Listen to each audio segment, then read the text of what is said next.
குற்றவியல் திருத்த மசோதாவை மக்களவையில் தாக்கல் செய்த மத்திய அரசு, அது குறித்த ஒரு அண்மை செய்தியை தற்போது பார்த்து வருகிறோம்.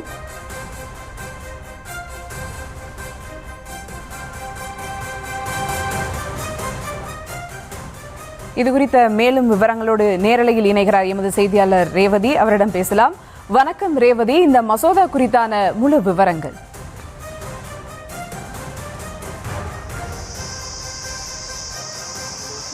வணக்கம். தேசிய தேர்வு முகமை மருத்துவ படிப்புகளுக்காக நடத்தப்படக்கூடிய அந்த நீட் தேர்வு பொறுத்தவரை இந்த ஆண்டு நடத்தப்பட்ட தேர்வு வினாத்தாள் கசிவு காரணமாக மீண்டும் அந்த தேர்வு ரத்து செய்யப்பட்டு மறுதேர்வாக நடத்தப்பட்டது. இந்த விவகாரம் தொடர்பாக டெல்லி ஜந்தர் மந்தர் பகுதியில் ஒரு பெரிய அளவிலான மாணவர்கள், பொதுமக்கள் கலந்து கொண்ட ஒரு போராட்டம் தொடர்ந்து நடைபெற்றது. முக்கிய கோரிக்கையாக மத்திய கல்வி அமைச்சர் தர்மேந்திர பிரதான் பதவி விலக வேண்டும் என்று தெரிவித்து இந்த போராட்டம் தொடர்ந்து நடைபெற்றது. அந்த போராட்டத்தின் வெற்றியாக மத்திய கல்வி அமைச்சர் தர்மேந்திர பிரதான் பதவி விலகினார். தொடர்ந்து இந்த போராட்டம் டெல்லியை தொடர்ந்து பல்வேறு மாவட்டங்களிலும் நடந்தது. குறிப்பாக தமிழகத்தின் பல்வேறு மாவட்டங்களில் இது தொடர்பான போராட்டங்கள் முன்னெடுக்கப்பட்டது. ஃபேர் நீட் என்ற அடிப்படையில் நீட் தேர்வை நியாயமாக நடத்த வேண்டும் என்ற கோரிக்கை முன்வைக்கப்பட்டு இந்த போராட்டம் நடத்தப்பட்டதற்கு பிறகாக மத்திய அரசு தரப்பிலிருந்து இன்றைய தினம் நாடாளுமன்ற மக்களவையில் நீட் தேர்வு முறைகேடுகளுக்கான இந்த சட்ட திருத்த மசோதா தாக்கல் செய்யப்பட்டிருக்கிறது. குறிப்பாக இதுபோன்ற மத்திய அரசு நடத்தப்படக்கூடிய தேர்வுகளில் முறைகேடுகளில் ஈடுபடுபவர்கள் மீது எடுக்கப்படும் நடவடிக்கை தொடர்பாக சட்ட திருத்தமானது தற்பொழுது கொடுக்கப்பட்டிருக்கிறது. குறிப்பாக தேசிய பணியாளர் தேர்வு முகமை நடத்தக்கூடிய அந்த நீட், கியூட், ஜேஇஇ போன்ற தேர்வுகள் மட்டுமின்றி யுபிஎஸ்சி, எஸ்எஸ்சி மற்றும் ரயில்வே தேர்வு உள்ளிட்ட பல்வேறு தேர்வுகளுக்கும் இந்த சட்ட திருத்தம் பொருந்தும் என்று தெரிவிக்கப்பட்டிருக்கிறது. குறிப்பாக இந்த சட்ட திருத்தத்தில் தெரிவிக்கப்பட்டிருக்கக்கூடிய கருத்துக்கள் என்று பார்க்க வேண்டும் என்றால் 5 ஆண்டுகள் முதல் 10 ஆண்டுகள் வரை சிறை தண்டனை இருக்கும் என்று தெரிவிக்கப்பட்டிருக்கிறது. குறிப்பாக தனிநபர் அல்லது கூட்டுச்சதியில் ஈடுபடுபவர்கள் மீது கடுமையான நடவடிக்கை எடுக்கப்படும் என்று இந்த சட்ட திருத்த மசோதாவில் தெரிவிக்கப்பட்டிருக்கிறது. அது மட்டுமின்றி முன்பு இந்த சட்ட திருத்தத்திற்கு முன்பு பொறுத்தவரை இதற்கு ஒரு கால அவகாசம் என்று கொடுக்கப்படவில்லை. ஆனால் தற்பொழுது குற்றப்பத்திரிகை தாக்கல் செய்ததற்கு பிறகாக 3 மாதங்களுக்குள் இந்த வழக்கு தொடர்பான விஷயங்களை தீர்ப்பு கொண்டு வர வேண்டும் என்று தெரிவிக்கப்பட்டிருக்கிறது.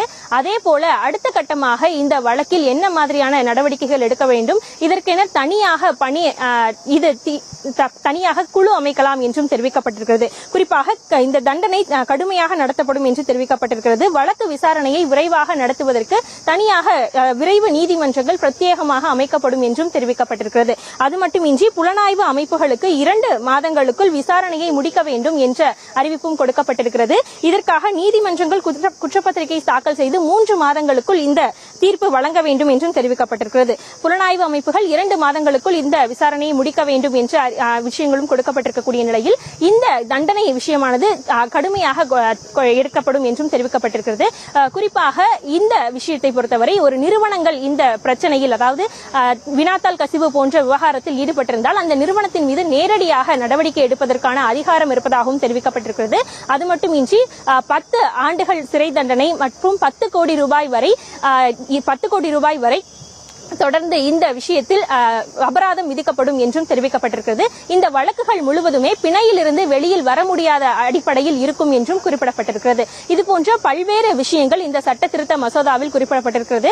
முன்னதாக இதுபோன்ற முறைகேடுகள் நடத்திருந்தால் ஏற்கனவே 150க்கும் மேற்பட்ட வகையில் இதுபோன்ற தேர்வுகளில் முறைகேடுகள் நடந்திருக்கிறது. வினாத்தாள் கசிவு போன்ற நடவடிக்கைகள் இருந்தாலும் கூட அந்த வழக்குகள் தற்பொழுது வரை முடிக்கப்படாமல், அதற்கான முறையான நடவடிக்கை எடுக்கப்படாமல் இருக்கிறது என்று பல்வேறு எதிர்க்கட்சிகளும் குற்றச்சாட்டுகள் முன்வைத்து இருந்தார்கள்.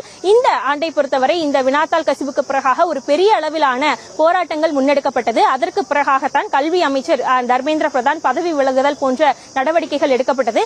அதனை தொடர்ந்து இதுபோன்ற நடவடிக்கைகள் தற்பொழுது முன்னெடுக்கப்பட்டிருக்கிறது. குறிப்பாக நீட் தேர்வு போன்ற மத்திய அரசு நடத்தப்படக்கூடிய அந்த தேர்வுகளில் முறைகேடுகளில் ஈடுபடுவதற்கு தொடர்பான இந்த சட்ட திருத்த மசோதாவானது தற்பொழுது மக்களவையில் தாக்கல் செய்யப்பட்டிருக்கக்கூடிய நிலையில் இந்த மசோதாவில் இதுபோன்ற முக்கிய திருத்தங்கள் கொண்டுவரப்பட்டிருக்கின்றன. குறிப்பாக முதலில் 1 ஆண்டு முதல் 3 ஆண்டு போன்ற தண்டனை காலம் இருந்த நிலையில் தற்பொழுது 5 ஆண்டுகள் முதல் 10 ஆண்டுகள் வரை தண்டனை காலம் என்பது குறிப்பிடப்பட்டிருக்கிறது.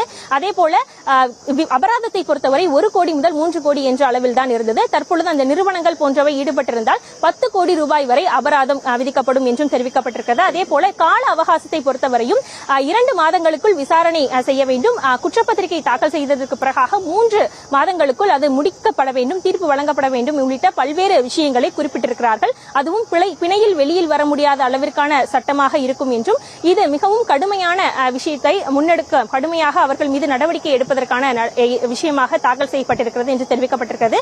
தற்பொழுது இது மக்களவையில் தாக்கல் செய்யப்பட்டிருக்கக்கூடிய நிலையில் அடுத்த கட்டமாக இது தொடர்பான இந்த சட்ட திருத்தம் மசோதா ஏற்றுக்கொள்ளப்படுவது உள்ளிட்ட நடவடிக்கைகள் மேற்கொள்ளப்படும் என்று தெரிவிக்கப்பட்டிருக்கிறது. மாணவர்களின் மிகப்பெரிய போராட்டத்திற்கு பிறகு அடுத்த கட்டமாக இதுபோன்ற மத்திய அரசு தேர்வுகளில் நடக்கக்கூடிய முறைகேடுகளுக்கு சட்ட திருத்த மசோதா ஏற்படுத்தப்பட்டிருக்கக்கூடிய விஷயம் முக்கியத்துவம் வாய்ந்ததாக பார்க்கப்படுகிறது. அந்த அடிப்படையில் நீட், JEE போன்ற அனைத்து மத்திய அரசு தேர்வுகளிலும் இது போன்ற நடவடிக்கை, அதாவது வினாத்தாள் கசிவு போன்ற முறைகேடுகளில் ஈடுபட்டால் இந்த சட்ட திருத்த மசோதா உட்படும் என்றும் அது கடுமையான நடவடிக்கை உள்ளாக்கப்படும் என்றும் தெரிவிக்கப்பட்டிருக்கிறது.